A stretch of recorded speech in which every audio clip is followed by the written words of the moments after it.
নমস্কার বন্ধুরা, কেমন আছো? আশা করি ভালো আছো। সুদীপা ঠিকাদার কিচেনে তোমাদের সবাইকে স্বাগত জানাই। তো বন্ধুরা, আজকে রেসিপি নিয়ে এসেছে তেরেঙ্গা কালারের ডিমের রেসিপিটা আশা করি তোমাদের খুব ভালো লাগবে। তো চলো বন্ধুরা, আজকের ভিডিও বানানো শুরু করি।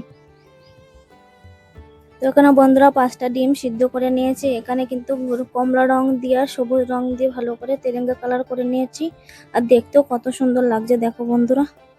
এখানে নিয়ে নিয়েছি মশলা, গোটা গরম মশলা, শুকনো লঙ্কা, পেঁয়াজ কুচিয়ে নিয়েছি, কাঁচা লঙ্কা কুচিয়ে নিয়েছি। এখানে গুঁড়ো মশলা নিয়ে নিয়েছি, লঙ্কার পাউডার, কাশ্মীরি লঙ্কা পাউডার, ধনিয়া পাউডার, জিরে পাউডার, হলুদ গুঁড়ো আর পরিমাণ মতো লবণ। এবার কড়াই বসিয়ে দিয়েছি, কড়াই গরম হয়ে গেছে। কড়াইতে এবার দিয়ে দিলাম সর্ষের তেল। এবার তেলটাকে ভালো করে গরম করে এবার ডিমগুলো দিয়ে দেবো গরম তেলের মধ্যে। এবার ডিমগুলো উল্টে পাল্টে ভেজে নেব। আর বন্ধুরা, দেখতে কিন্তু হেবি সুন্দর লাগছে। এরকম রেসিপি তোমরা যদি বাড়িতে বানাও, তোমাদের বাড়ির বাচ্চারাও কিন্তু খুব ভালো খাবে।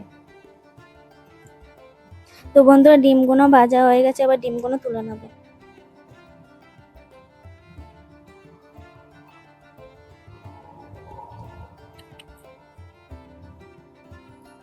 তো বন্ধুরা, এবার দিয়ে দেবো শুকনো লঙ্কা আর গোটা গরম মশলা দিয়ে দিলাম ফোড়নে। এবার ফোড়নটা ভালো করে হয়ে গেছে, এবার কুচানো পেঁয়াজ আর কাঁচা লঙ্কা দিয়ে দেবো। এবার লঙ্কার পেঁয়াজ ভালো করে ভেজে নিতে হবে লাল লাল করে।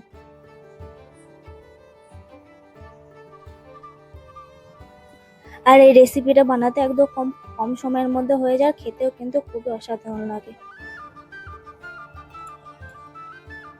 তো বন্ধুরা, পেঁয়াজ আর লঙ্কা ভালো করে ভাজা হয়ে গেছে, এবার গুঁড়ো মশলাগুলো দিয়ে দেবো। এবার ভালো করে মশলাগুলো ভেজে নেবো পেঁয়াজ আর লঙ্কার সাথে। অল্প করে জল দিয়ে দেবো, মশলাটা যেন না ভালো করে ভাজা হয়, নিচে না ধরে যায়। আর মশলাটা ভালো করে ভেজে নেব।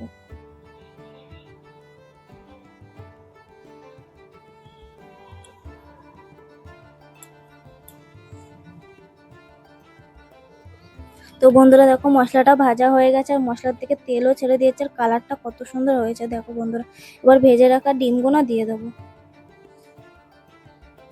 এবার 1 মিনিটের মতন মশলার সাথে ভেজে রাখা ডিমগুলো কষিয়ে নেব।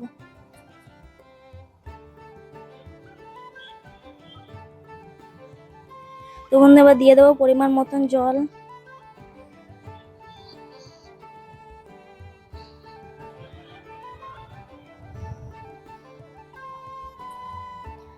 তো বন্ধুরা, আমাদের তেরেঙ্গার কালারের ডিমের রেসিপিটা তোমাদের যদি ভালো লেগে থাকে, তাহলে একটা লাইক করে দেবে, একটা কমেন্ট করে দেবে, চ্যানেলটা সাবস্ক্রাইব করে দেবে, তাহলে আমাদের নতুন নতুন রেসিপি তোমাদের কাছে পৌঁছে যাবে। তো বন্ধু, ডিমের ঝোলের তরকারিতে কিন্তু জাল উঠে গেছে, আর 5 মিনিট মতন রান্না করে নিলে হয়ে যাবে। একদম গা মাখা করে রান্নাটা করবো আজকে, খেতেও ভালো লাগবে। আর বন্ধুরা, এই রেসিপিটা তোমরা ডিমের এর সাথেও ভাতের সাথেও খেতে পারো, বা রুটির সাথেও খেতে পারো। তো বন্ধুরা দেখো, একদম গা মাখা করে ফেলেছি, আর দেখতেও কত সুন্দর লাগছে। দেখো বন্ধুরা কালারটা।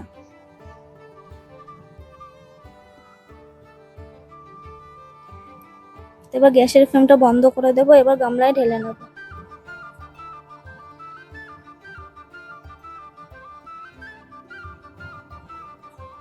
তো দেখো বন্ধুরা, একদম ঝোলটা একদম গাঢ় গাঢ় হয়েছে, দেখতেও কত সুন্দর লাগছে। তোমরা এই রেসিপিটা বাড়িতে অবশ্যই একবার ট্রাই করে দেখবে, খেতে কিন্তু খুবই অসাধারণ খেতে।